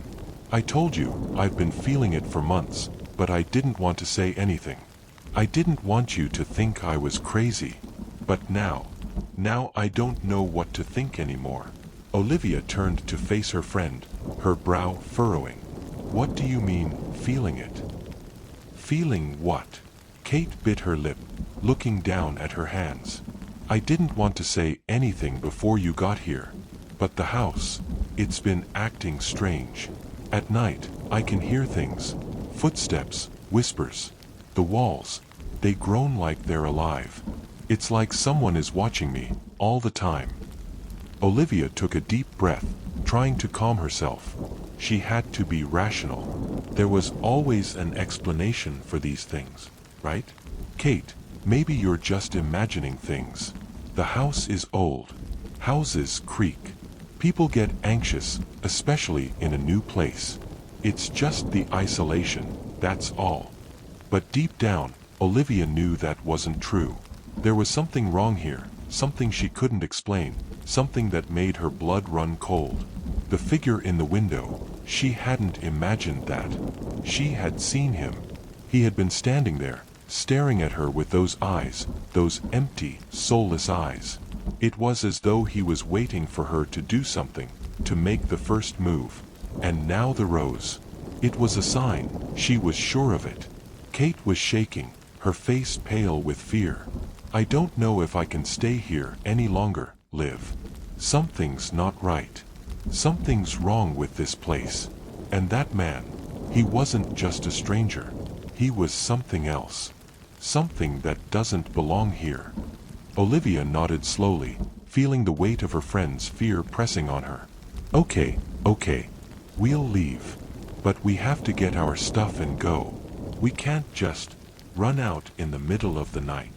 Kate nodded, still trembling, and the two women gathered their things in tense silence. Olivia glanced at the front door one last time, her skin crawling as she felt the oppressive atmosphere close in around them. The house was quiet again. Too quiet. The air felt thick with something unseen, like a presence lurking in the shadows, watching, waiting. As they made their way to the car, Olivia glanced back at the house. It was an old Victorian, its windows dark and lifeless, but there was something about it, something that drew her attention. As if the house were holding its breath, waiting for them to leave, or perhaps something else. Kate got in the driver's seat, starting the engine with a low rumble. Olivia climbed into the passenger seat, but neither of them spoke. They just stared ahead, the silence heavy and full of unspoken words. They drove for miles, the quiet hum of the engine and the occasional rustle of the trees the only sounds. Olivia couldn't shake the feeling that they were being followed, that the house was still there, watching them, waiting for their return. But it wasn't until they hit the outskirts of Morningside that things started to get even stranger. Kate slammed on the brakes, her eyes wide with shock. Olivia whipped her head toward the window, her blood running cold as she saw the figure again. The man. The one from the garden. He was standing in the middle of the road, his face turned away from them, but even from this distance, Olivia could see his hollow eyes, dark as night, staring straight ahead. Kate's hand trembled as she clutched the steering wheel. He's following us. How did he get here? We were miles away from the house. Olivia's heart raced in her chest. No, he's not following us.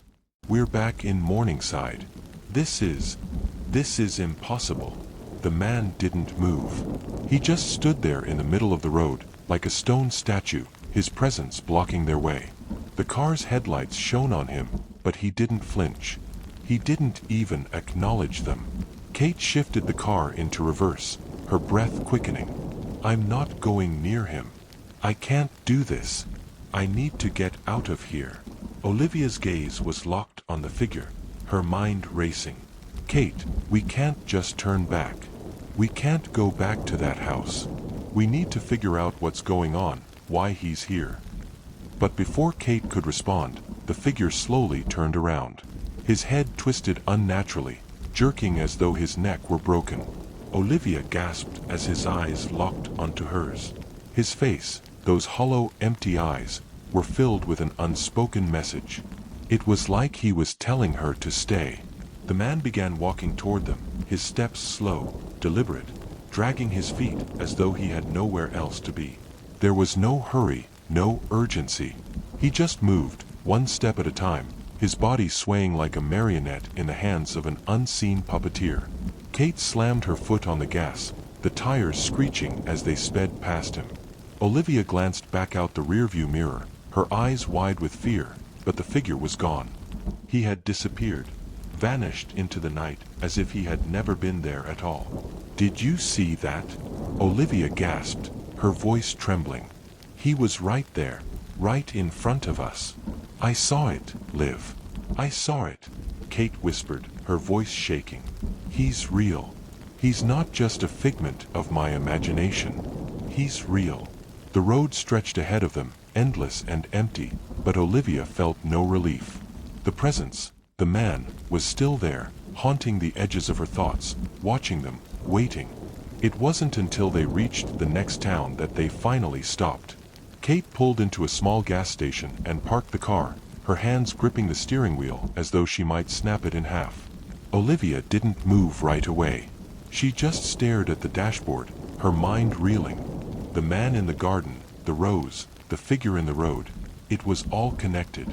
But how? What was it trying to tell them? Kate finally broke the silence. Liv, I don't know what to do. I've never been this scared in my life. We can't just run away from this. I don't know what that man is, but he's not the only one in that house. Olivia turned to look at her, her face pale. What do you mean? Who else is in there? Kate's eyes filled with a mixture of fear and sorrow. It's not just him. There's something worse. Something older. Something that's been there for generations. And then it hit Olivia. The house wasn't just haunted by a man. It was haunted by something far darker, something ancient. Something that had waited for them. Before she could speak, the gas station attendant stepped outside, wiping his hands on a rag. He looked at them with a strange, almost knowing expression. His eyes flickered toward the car, then to the road behind them, before he finally spoke. "You two are the ones who visited the old house, aren't you?"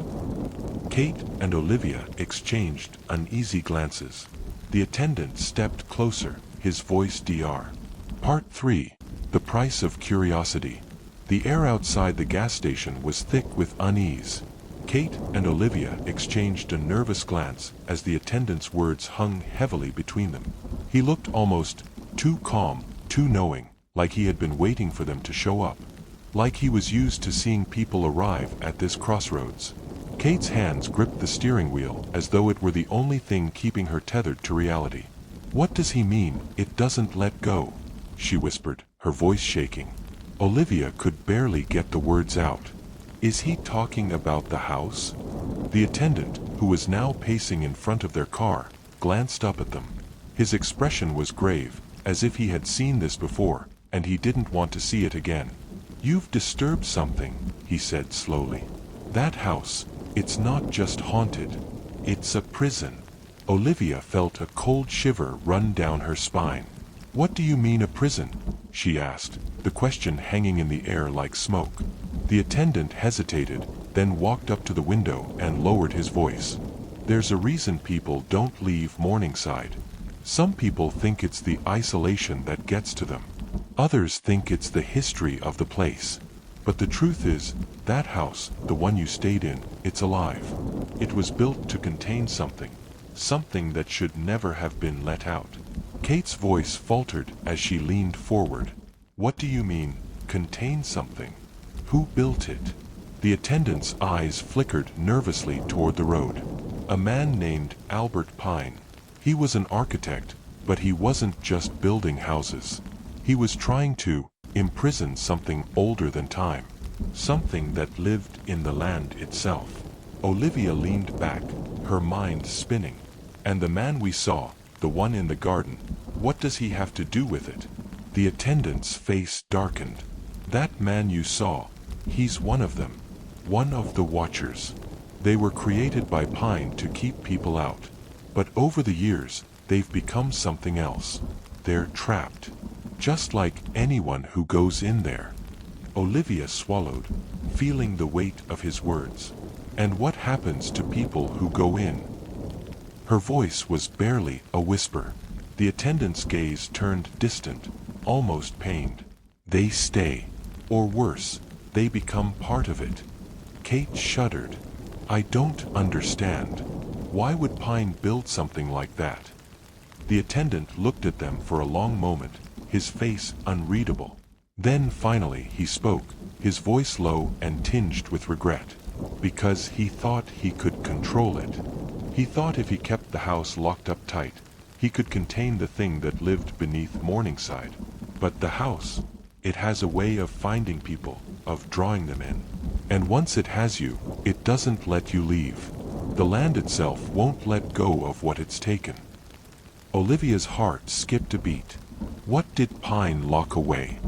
The attendant didn't answer at first.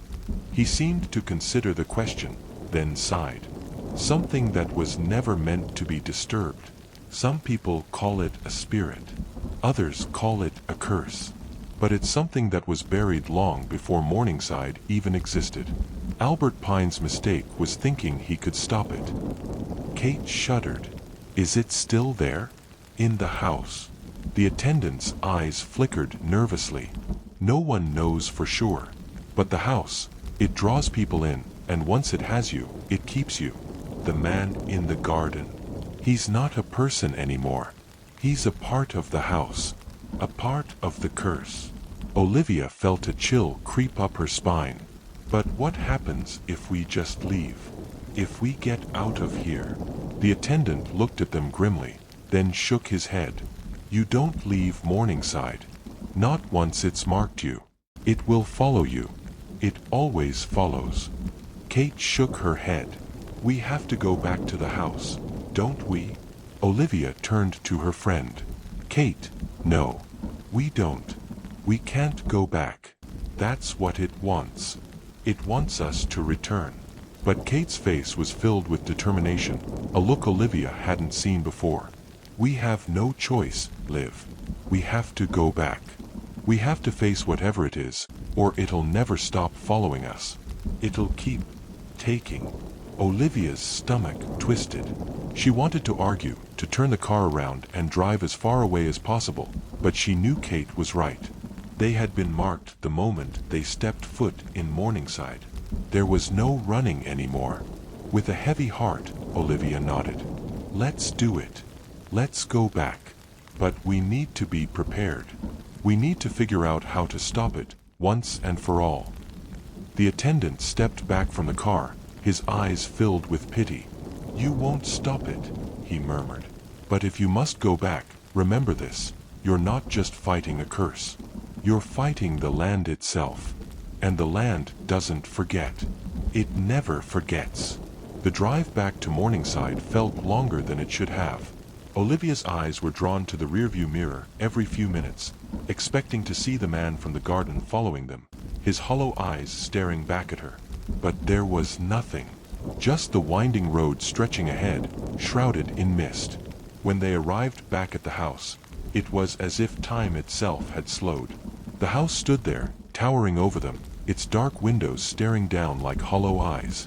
Olivia felt a strange, oppressive weight in her chest as she stepped out of the car. It was as if the very ground beneath her feet was trying to swallow her whole.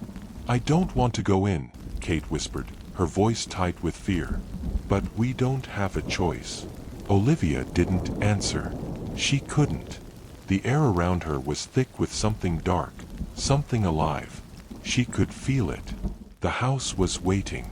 The front door creaked open as though it had been expecting them. A gust of cold air swept past them, and Olivia shivered. "Let's get this over with," Kate muttered, stepping inside. Olivia followed, though every step felt like a battle against an unseen force. The house was dark. The air was thick with the smell of decay, and the once welcoming rooms now felt like prisons, like cages designed to trap them. The walls seemed to close in, and the floorboards groaned beneath their feet. The shadows felt darker here, as if they were alive, watching their every move. They made their way through the house, their footsteps echoing in the silence. The hall seemed to stretch on forever, like a maze that had no end.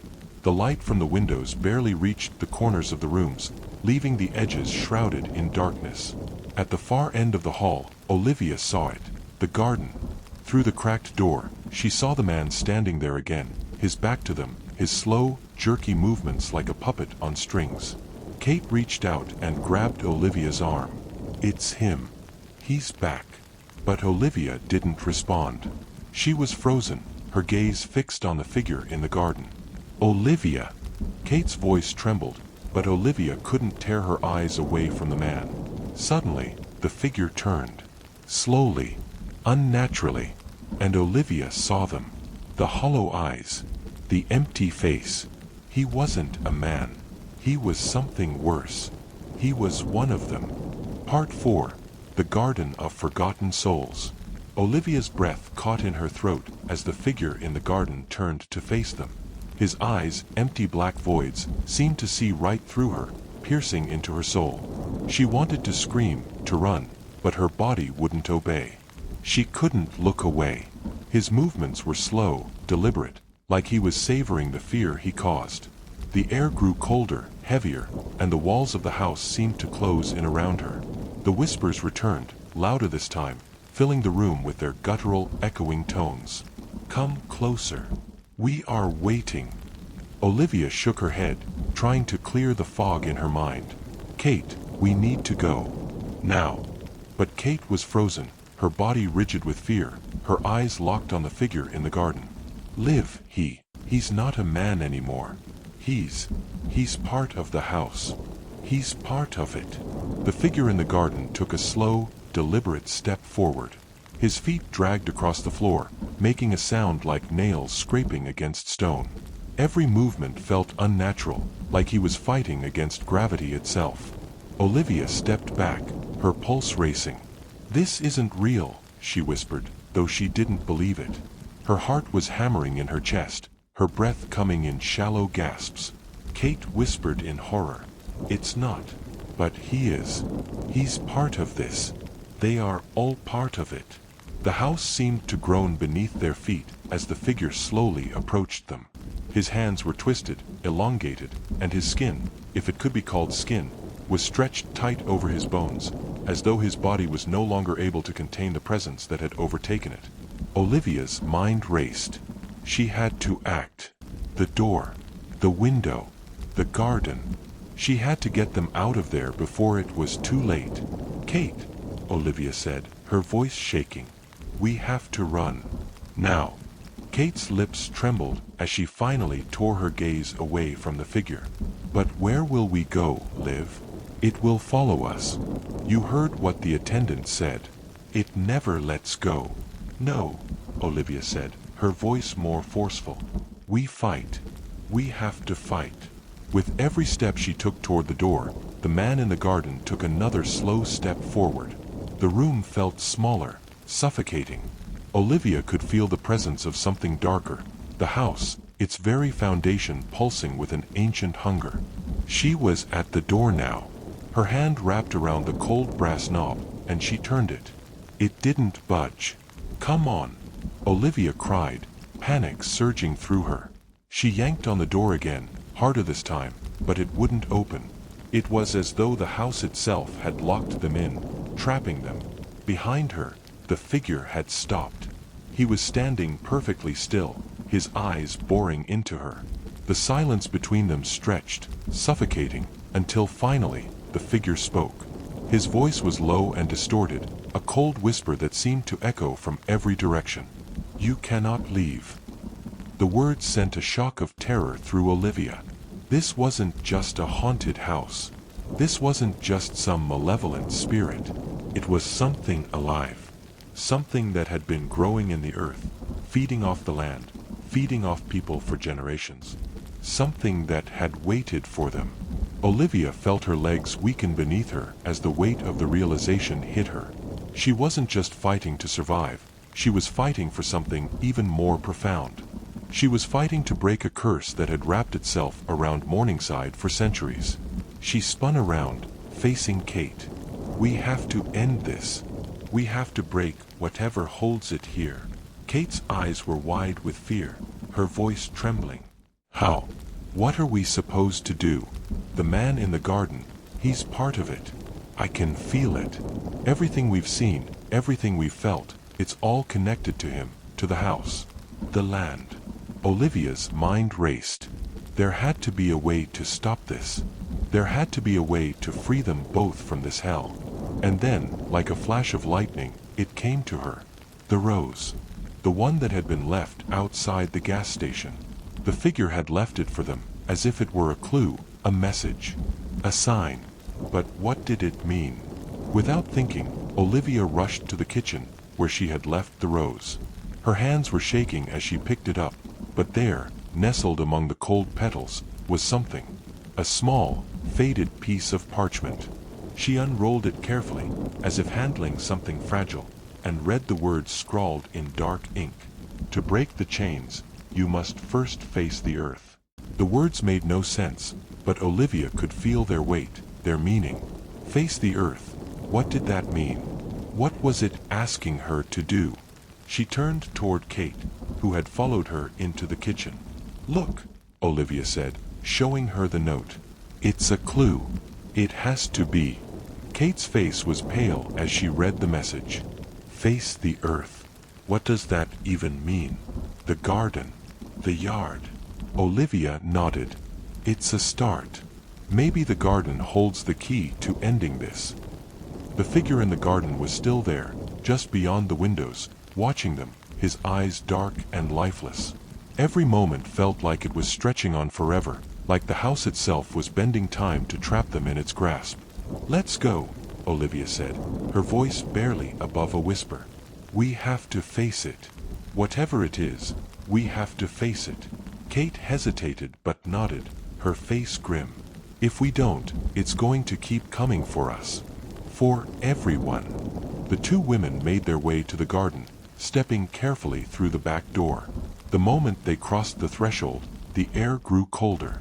The The garden, which had once seemed like a peaceful haven, now felt like a burial ground. The trees loomed over them, twisted and gnarled, their branches reaching toward the sky like skeletal fingers. The flowers that once bloomed now wilted, their petals darkened and shriveled. In the center of the garden was a small stone circle, its edges overgrown with creeping ivy. In the center of that circle was a stone slab. The slab seemed ancient, as though it had been here for centuries, untouched by time. The ground around it was disturbed, as though something, or someone, had recently unearthed it. Olivia stepped forward, her heart pounding in her chest. "This is it," she whispered. "This is where it all started." Kate stood by her side, her hand trembling as she reached out to touch the stone. "I can feel it, Liv. It's here. It's alive." Olivia felt a sharp chill as she stepped closer to the slab. There, etched into the stone, were symbols. Symbols she didn't recognize, but they seemed to pulse with energy, as if they were alive, breathing. "Face the earth," Olivia whispered, understanding now what the note meant. She had to break the connection. She had to destroy the source, whatever it was that had bound the house, the land, and the spirits to this place. With trembling hands, she reached down, her fingers brushing against the stone. The moment she touched it, a shock of energy shot through her, and the ground beneath them trembled violently. Kate screamed as the air seemed to warp and twist. The man, the watcher, was no longer standing in the garden. He was rushing toward them, his body contorting and shifting, his eyes glowing with malice. It was now or never. Olivia grabbed the stone slab, pulling with all her strength. The earth groaned, the ground shifting beneath them as something ancient and terrible began to awaken. And then, with a deafening crack, the earth split open. Part 5. The Heart of the Curse. The earth shuddered violently beneath Olivia's feet as the stone slab cracked open with a sickening sound. A deep rumble echoed through the garden, and the air itself seemed to scream, as if the very land were alive and in agony. The watcher, his body shifting and contorting, stopped in his tracks, his black eyes locked onto Olivia with a malevolent intensity that sent a cold shiver racing down her spine. Olivia stumbled back as the ground split open further, revealing a dark, gaping chasm beneath the slab. A thick, oily darkness poured from the crack, seeping into the soil, the air, and every corner of the garden. The smell was unbearable, like rot and decay, like something ancient and forgotten was clawing its way back into the world. Kate's voice trembled as she grabbed Olivia's arm. "Liv, we have to go. This isn't just a garden. This place, it's a gateway." Olivia couldn't take her eyes off the chasm. She could feel it now, the presence. It was vast, stretching far beyond the garden, beyond the house, beyond Morningside itself. It was everywhere, and it had been there all along. The curse. The thing that had been buried beneath the earth, waiting for someone to disturb it. She heard a voice, soft, almost inaudible, whisper through the air. "You should have stayed away." It was the Watcher. But it wasn't just his voice anymore. It was the voice of the land, of the curse.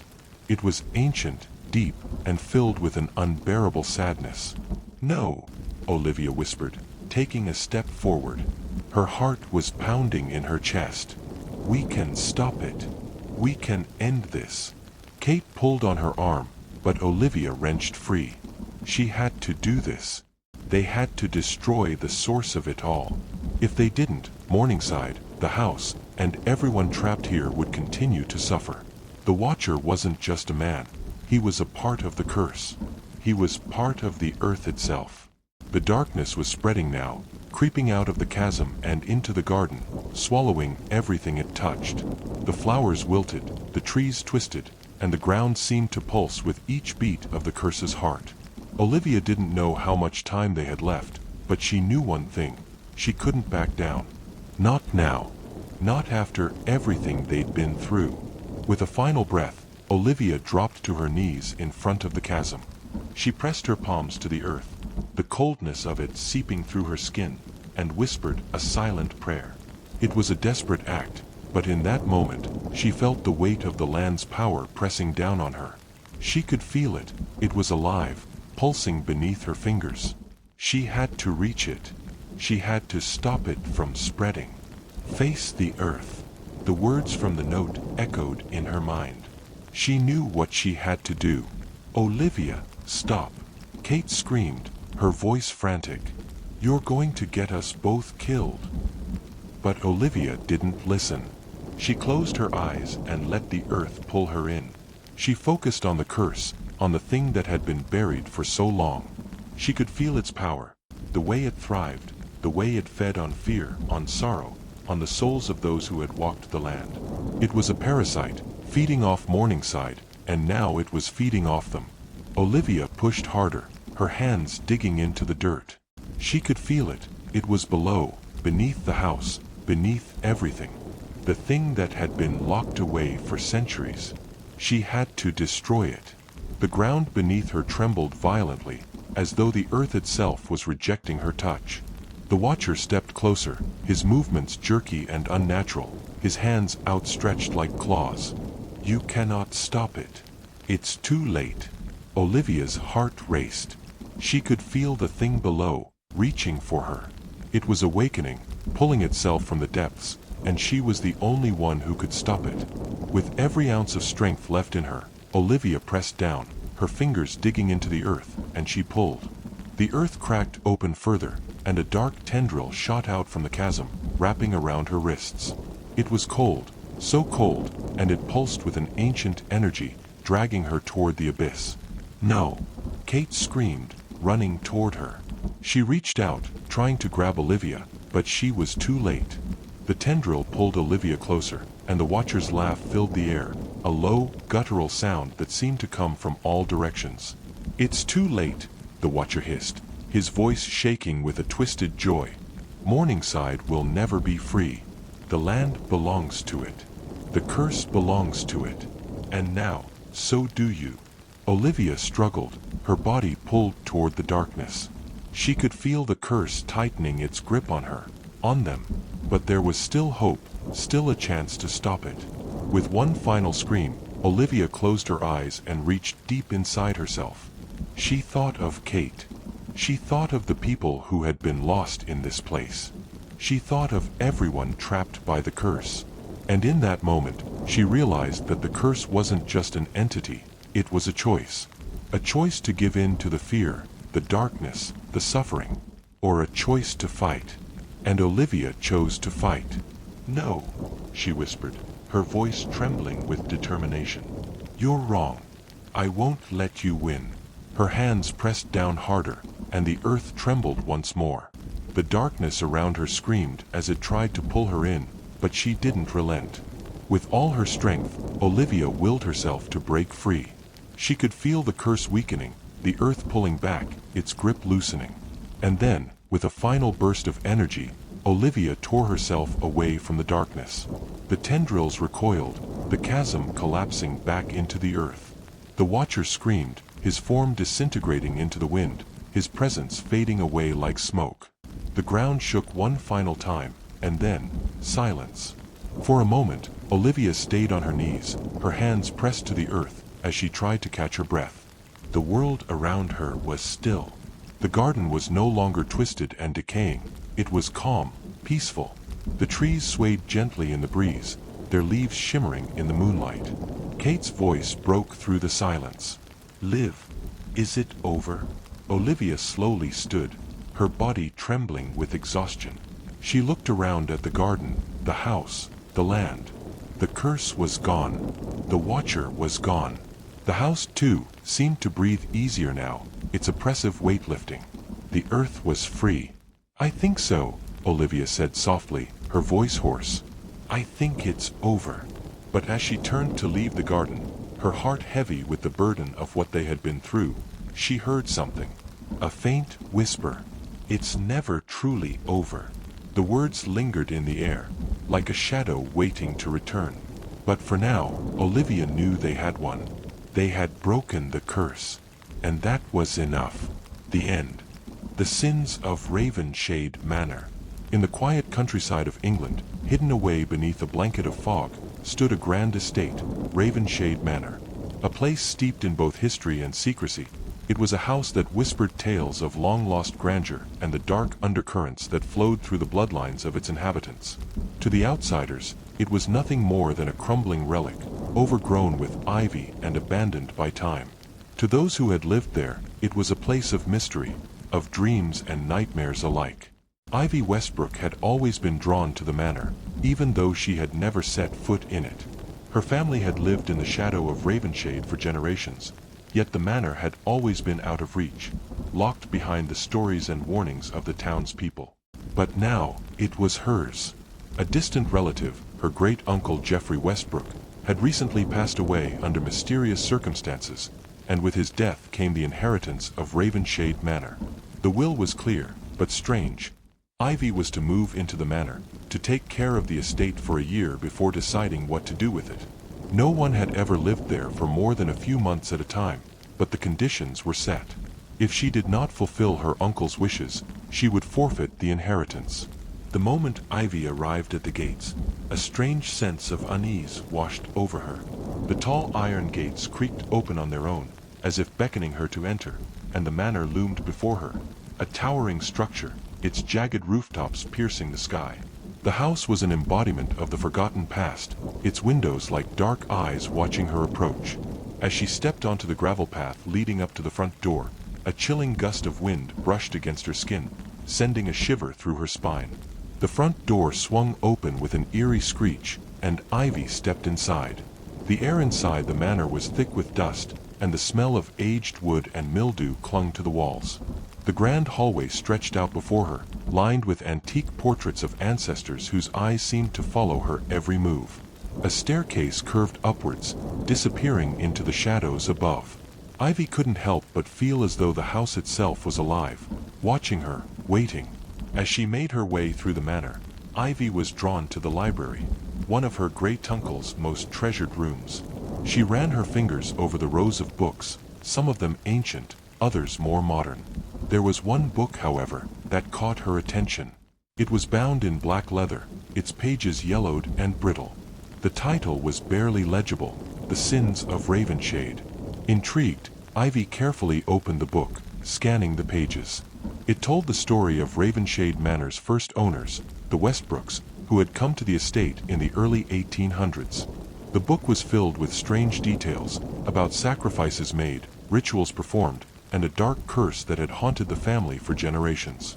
According to the book, the manor was built upon land cursed by the ancestors of the Westbrooks, who had made a pact with an ancient force in exchange for wealth and power. But something about the last few pages unsettled Ivy. The writing was hastily scribbled, as if written in panic. The author spoke of a final sin, something that had been left undone, something that would unlock the full power of the curse and bring the wrath of the ancient force upon Ravenshade. The book ended abruptly, with a warning: never stay in Ravenshade for too long. It will claim you. Shivers ran down Ivy's spine as she closed the book. She glanced around the room, her thoughts racing.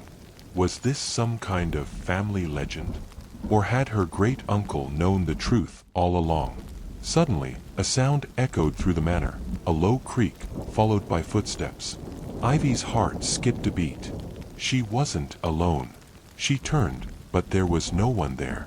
The air was still, and yet, she couldn't shake the feeling that something, or someone, was watching her. Her fingers gripped the spine of the book, the leather cold beneath her touch. That night, Ivy lay in the grand bedroom, the curtains drawn back to reveal the full moon shining through the windows. The manor felt quieter now, almost too quiet, as if the silence itself was waiting. She tried to sleep, but every time she closed her eyes, she heard the faintest sound, a soft whisper, almost inaudible, drifting through the cracks in the walls. "Welcome home." Ivy shot up in bed, her heart racing. The whisper was gone, but the weight of the words lingered in her mind. It was as if something, or someone, had spoken directly to her. But no one was there. Sleep wouldn't come. Instead, Ivy found herself wandering the halls of the manor, drawn by an unseen force. She passed through the rooms, each one filled with remnants of the past. Furniture draped in sheets, portraits with eyes that seemed to follow her every movement. She finally stopped in front of a door at the end of the hall, a door she hadn't noticed before. It was locked, but the key was in the lock, waiting for her. Her fingers trembled as she turned the key, the door creaking open with a low, groaning sound. The room inside was unlike the others. It was pristine, untouched by time. The floor was covered in a thick, plush carpet, and the walls were lined with strange, ancient symbols that seemed to pulse with energy. In the center of the room stood a pedestal, upon which rested a small, intricately carved box. Ivy stepped closer, her curiosity overpowering her fear. She reached out, her hand brushing the surface of the box. The moment she touched it, the room seemed to tremble, the air growing colder. A voice, soft, distorted, whispered in her ear. The final sin must be paid. Startled, Ivy jerked her hand back. The room seemed to shift, the symbols on the walls glowing with a faint, eerie light. Her breath caught in her throat as she realized what she had done. She had uncovered the final sin, the one that had been hidden away, waiting for someone to find it. The box. It was the key. The ground beneath her feet began to rumble, and the walls of the room began to crack. The whisper grew louder, more frantic. It's too late. The curse is awakened. Ivy stumbled back, her heart racing as the walls closed in on her. She had unknowingly triggered the curse, the ancient force that had bound Ravenshade Manor in darkness. The house wasn't just haunted by the ghosts of the past, it was alive, driven by the sins of her ancestors, and now it was hungry. Suddenly, the door slammed shut behind her, trapping her inside. She turned to see the box on the pedestal glow with an ominous light, its lid slowly opening. The shadows in the room twisted, forming shapes that flickered and shifted like ghosts. Ivy backed away, her mind racing. What was she supposed to do? She had to stop it, before it was too late. But the whispers were louder now, filling her head. She could feel the presence of something ancient, something powerful, rising from the depths of the manor. It was coming for her. And in that moment, Ivy realized that Ravenshade Manor had always been waiting for her.